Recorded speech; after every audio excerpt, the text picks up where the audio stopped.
शिवा, मेरे मन में शिवा, सांसों में शिवा, प्राणों में शिवा, हर घड़ी में।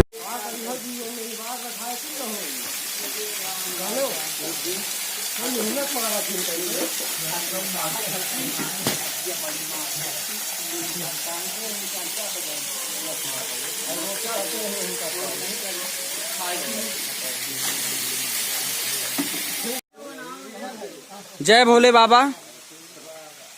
चलिए मैं आपको आज ऐसा आश्रम दिखाने जा रहा हूँ जो हमारे जिला चित्रकूट में ब्लॉक मऊ के अंतर्गत ग्राम सभा भिटारी में ये आश्रम है, जो प्रतिदिन यहाँ पे श्रद्धालुओं की कतार लगी रहती है।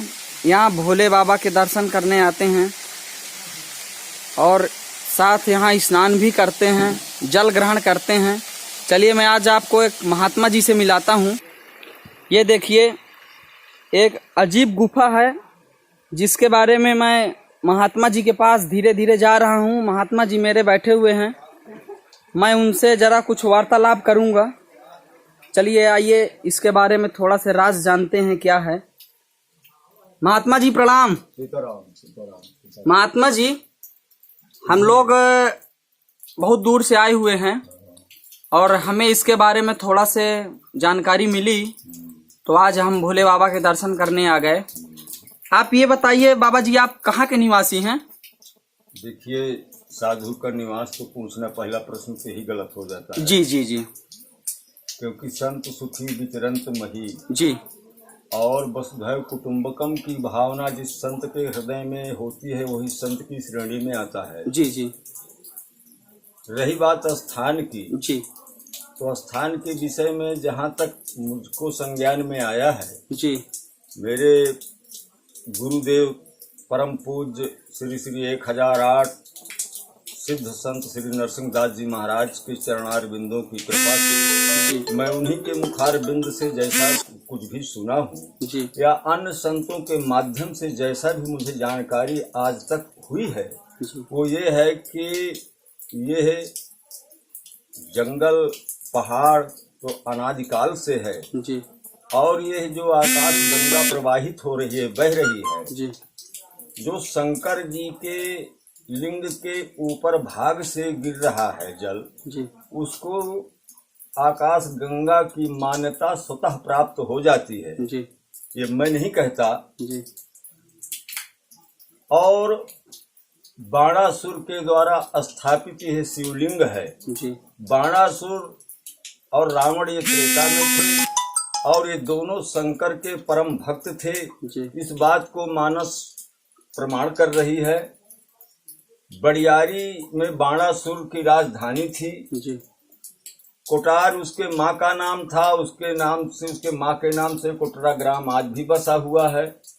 और ऐसी मान्यता है कि बाणासुर यहाँ भ्रमण करते हुए जब आया और इस बहती हुई जल की धारा को देखा तो यहाँ शंकर शिवलिंग की स्थापना करने का उसके हृदय में विचार आया और उसी ने शिवलिंग की स्थापना कराई।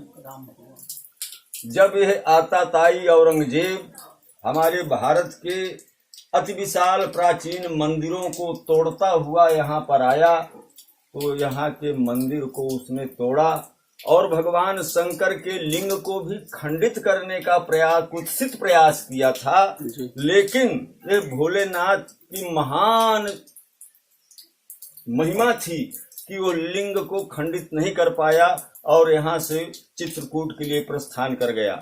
यह प्राचीन सिद्ध गुफा है। यहाँ राम जी जब त्रेता में वनवास काल आए थे, राम जी भी आए तो राम जी यहाँ पर विश्राम किए थे जी। और इसमें भी कोई दो राय की बात नहीं है।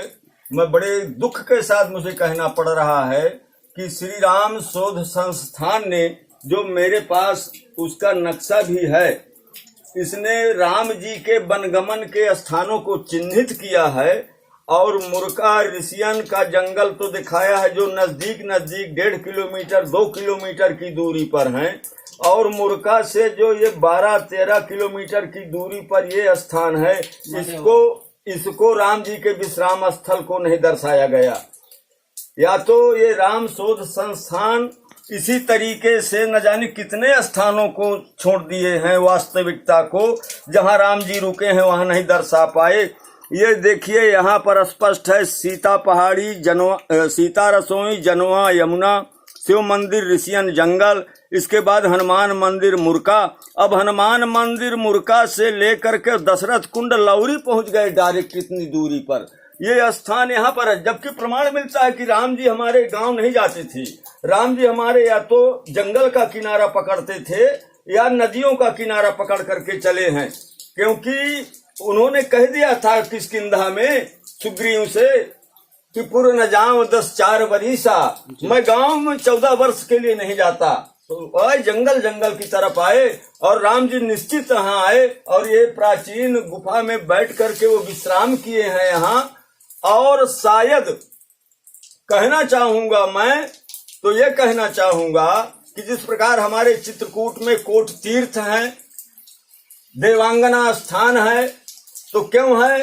राम जी जब चित्रकूट में रुके तो उनके दर्शन के लिए सब तीर्थों ने विचार किया कि समय चित्रकूट में राम जी रुके हैं तो सबको उनके दर्शन के लिए चला जाए। राम रमे चित्रकूट ही बीच में तो काम है हमारे यहाँ कछुना ही। अगर चित्रकूट में रुके हैं तो हमारे यहाँ कौन सा काम है?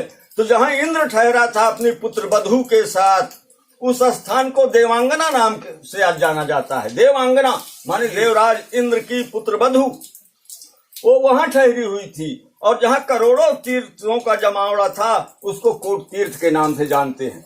और भगवान भोलेनाथ बहुत एकांतवासी।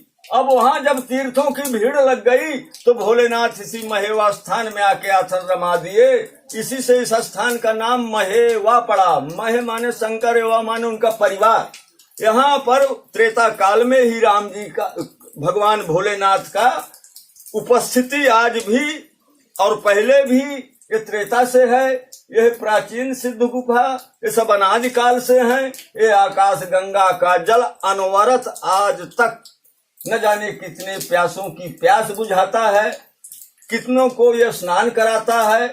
लोग बाग इस जल से अपने रोग को भी अच्छे करते हुए देखे गए हैं। जैसे टीबी हुआ, गैस्ट्रिक हुई, कुष्ठ हुआ, ये 3 मर्ज के मरीज इसके नियमित जल सेवन से अच्छे होते देखे गए हैं। और मैं तो ये कहता हूं, अगर भोलेनाथ का कहीं पर प्रताप और चमत्कार देखने को मिलता है तो इस स्थान में देखने को मिलता है, क्योंकि यहाँ जब प्रोग्राम होता है तो 1000 500 भक्त जो है रात में बराबर यहाँ सेवा करते हैं। और दिन में सर्प भी इधर उधर देखे जाते हैं, लेकिन आज तक कभी यहाँ किसी को एक बिच्छू नहीं काटी, किसी को एक मतलब बर्रैया तक नहीं चाबी है। और सर्प की तो बात छोड़ दीजिए। ऐसा लगता है कि सब भोलेनाथ के शासन से एक अनुशासित सिपाही के तरीके से यहाँ रह रहे हैं। और इसके विषय में जहां तक मुझे जानकारी है कि स्थान अति प्राचीनों में से प्राचीन है, त्रेता काल का है, इसमें कोई शंका और अतिशयोक्त नहीं है। और इसी के साथ मैं अपनी वाणी को विराम देता हूँ। जय श्री सीताराम। धन्यवाद महात्मा जी, मैं आपको सादर प्रणाम करता हूँ।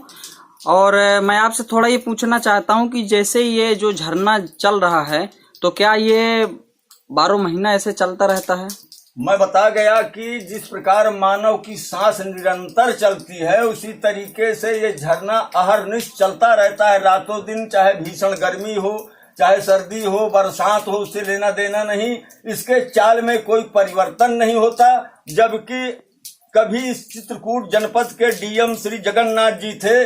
जगन्नाथ जी ने इसी थोड़ा से यहाँ से ज्यादा 150 किलोमीटर की दूरी पर एक हैंड पाइप लगवाने के विचार से 450 फुट नीचे गहरा मशीन से करा ले गए, लेकिन पानी नहीं पाए।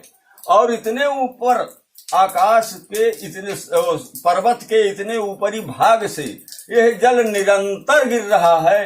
तो ये तो सबके निगाह में पानी होगा, लेकिन मेरे निगाह में केवल ये शंकर की मेहरबानी है, पानी नहीं है। बस मैं इस बात को जानता हूँ और इसी के साथ जय श्री सीताराम। धन्यवाद महात्मा जी। चलिए मैं आज आपको अब उधर की ओर ले जा रहा हूँ जिस तरफ ये गंगा धारा निकल रही है। ये देखिए यहाँ पे स्नान कर रहे हैं सभी लोग। और स्नान करने से बता रहे हैं कि यहाँ पे कई लोग रोग दारिद्र दूर किए जाते हैं। ये देखिए, यहाँ सभी लोग हमारे भक्तगण दर्शन करने आते हैं।